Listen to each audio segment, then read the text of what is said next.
میدان محشر میں آئے. سمجھانا چاہ رہا ہوں، اور بھی بڑے دلائل پڑے ہوئے ہیں، قرآن کی 110 آیتیں میرے پاس پڑی ہوئی ہیں. نقطہ یہ سمجھا رہا ہوں کہ نبی کی بات کو نبی کی بات سمجھ کے اگنور نہ کرو، وہ نبی کی نہیں اللہ کی ہے. یہاں کہ سمجھ گئے آپ.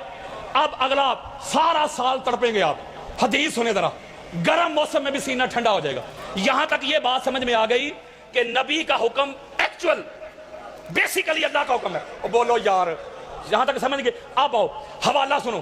ہماری اہل سنت کے سر کا تاج ہے امام راغب اصفہانی، لغت کے بہت بڑے امام ہیں. ان کی کتاب المفردات، اس کے صفحہ نمبر 16 پہ یہ حدیث موجود ہے. اور یہ قدیمی کتب خانہ آرام باغ کراچی کی چھپی ہوئی کتاب کا نمبر بتا رہا ہوں. آپ جو بیروت لبنان کی ہے اس کا صفحہ نمبر 3 ہے، اس کا صفحہ نمبر 16، اس میں یہ حدیث موجود ہے. امام ابن عساکر اہل سنت کے سر کا تاج، ان کی کتاب ہے تاریخ مدینہ و دمشق، 80 جلدوں پہ مشتمل. اس کی جلد نمبر 42 صفحہ نمبر 313، بیروت لبنان کی چھپی ہوئی کتاب، اس میں یہ حدیث موجود ہے.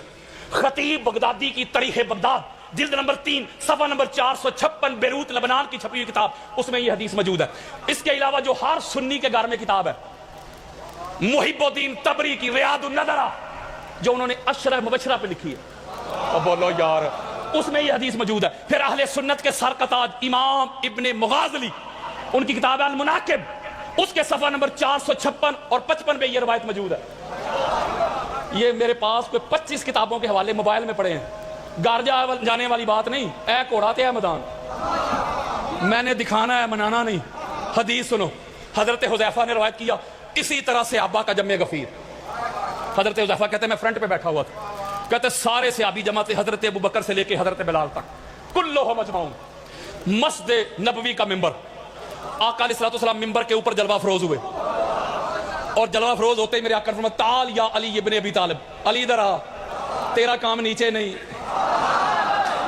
اپنے ساتھ ممبر کے اوپر کھڑا کیا. ایک جملہ کہوں، یہ فقط مولا علی علیہ السلام اور مولا علی علیہ السلام کی اولاد کا ہی شرف ہے. کہیں مسجد نبوی میں حضور کے ساتھ اوپر کھڑے نظر آتے ہیں، کہیں پاک محمد کے پاک کندھوں پہ صحن کعبہ میں علی کھڑے نظر آتے ہیں، کہیں غدیر خم میں ہسٹری کے سب سے بلند ممبر پہ حضور کے ساتھ کھڑے نظر آتے ہیں، کہیں حالت سجدہ میں حسنین کریمین دوش مصطفیٰ پہ سوار نظر آتے ہیں. ہے کسی کی جرت یار؟ ہونوی مولوی نے نہیں سمجھ آئی. حضرت حذیفہ کا جملہ سنو ذرا. حضرت حذیفہ کہتے ہیں ہم سارے بیٹھے ہوئے تھے، حضور نے مولا علی علیہ السلام کو اپنے ساتھ کھڑا کیا اور چہرہ ہماری طرف کیا، اور حضور علیہ السلام نے ایک خطبہ دیا. سناؤں آپ کو؟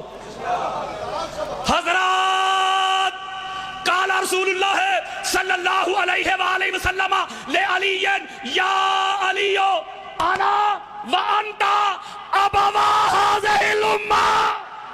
لو جی گالی لگ گئی ہے. اوے علی کا من کرو، کانوں کی کھڑکیاں کھول کے سنو، آنکھوں سے حسد، بغض، اناد، کینہ، عداوت کے پردے ہٹا کے سنو، اللہ کا فرمان سنو. میرے آقا فرماتے ہیں اے ابو بکر تو بھی سن، اے عمر تو بھی سن، اے عثمان تو بھی سن، اے سعد تو بھی سن، اے خالد تو بھی سن، اے جابر تو بھی سن، اے حذیفہ تو بھی سن. میرے صحابیوں سنو، علی میں اور تو میری ساری امت کے باپ ہیں.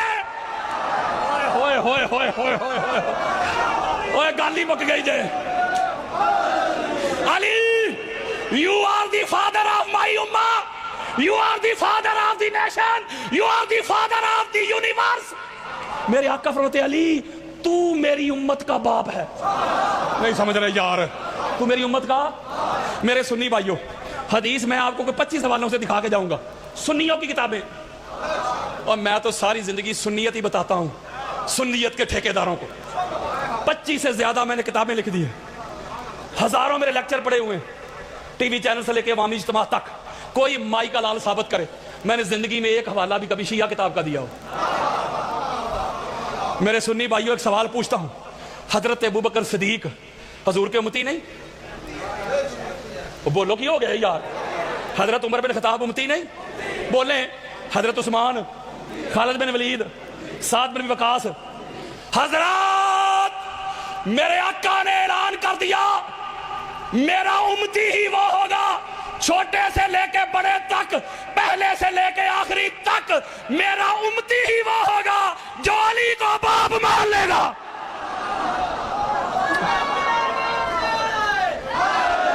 مولوی جی اگر حضرت ابو بکر صدیق امتی ہے نا تو پھر مان لے علی اس کے بھی باپ ہے۔ اگر عمر بن خطاب امتی ہیں تو پھر مان علی اس کے بھی باپ ہیں۔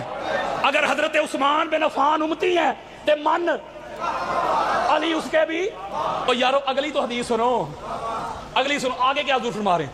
آگے حضور فرما رہے ہیں کہ حق علی ابن ابی طالب کا حق الوالد علی ولدہ۔ لو جی گالی مک گئی حضرات، میرے آقا نے فرمایا میرے بھائی علی کا حق میری ساری امت پہ ایسے ہے جیسے ایک باپ کا حق اس کے بیٹے پہ ہوتا ہے۔ اب مجھے بتائیں نا ذرا، اب جو باپ کا حق ہے وہ بیٹے پہ، یارو جو باپ کا حق ہے بیٹے پہ، وہ قرآن پڑھ کے دیکھ لیتے ہیں۔ حضور نے جو فرما دیا علی کا حق میری امت پہ ایسے ہے جیسے ایک باپ کا حق اس کے بیٹے پہ ہوتا ہے، تو باپ کا حق بیٹے پہ کیا ہوتا ہے ذرا قرآن سے پوچھ لیتے ہیں۔ قرآن کہتا ہے جناح الذل من الرحمہ، قرآن کہتا ہے سنو جی مولا، فرمایا باپ کے سامنے نا گردن جھکا کے کھڑے رہنا ہے۔ اوئے ہوئے ہوئے نجم بھائی، اوئے باپ کے سامنے بازو پھیلا کے نا ایسے گردن نیچی کر کے نظریں نیچی ایسے کھڑے رہنا، ایسے باپ کے سامنے۔ بیٹے کو اللہ کہہ رہا ہے نہیں سمجھ رہے، اور کہا کہ باپ کو سامنے اف بھی نہیں کرنی۔ باپ جو کہے نا اف کا مطلب سمجھتے ہیں نا، چونکہ چنانچہ بھی نہیں کرنا۔ اللہ کہہ رہا ہے علی کے سامنے چونکہ چنانچہ بھی نہیں کرنا۔ اگر علی کے سامنے چونکہ چنانچہ کر دیا تو محمد کی امت سے خارج۔ وہ اللہ تو علی کے سامنے اوں آ کرنے والے کو امت سے خارج کرتا ہے، تو جو علی کے سامنے تلواریں لے کے آ جائے نہیں سمجھ رہے یار، اللہ اس کو کہاں کہاں سے خارج کرے گا ذرا سنیے گا۔ اور آگے سنیں، اللہ کہتا ہے جب مخاطب کرنا ہے نا، قرآن دے رہا ہوں، یہ کل رب ارحمہما کما ربیانی صغیرا، وہ ایک گالی مک گئی یار۔ اللہ قرآن میں کہتا ہے سنو باپ کو رب ماننا ہے۔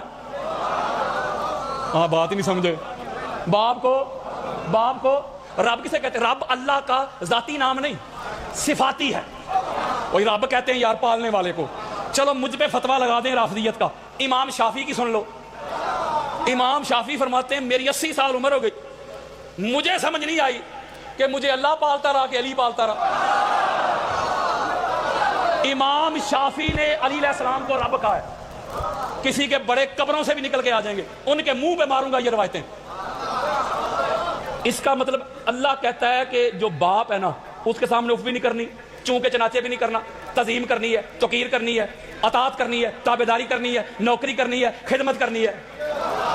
اب جس نے علی کی کر لی اطاعت، خاصاں دی گلے ہم آگے، جس نے علی کی کر لی تابعداری، نوکری، چاکری، جو علی کی بارگاہ میں آ کے جھک گیا، جس نے گردن جھکا لی، جس نے نظریں نیچی کر لی، وہ تو اللہ اور اللہ کے رسول کے مطابق بن گیا حضور کا امتی۔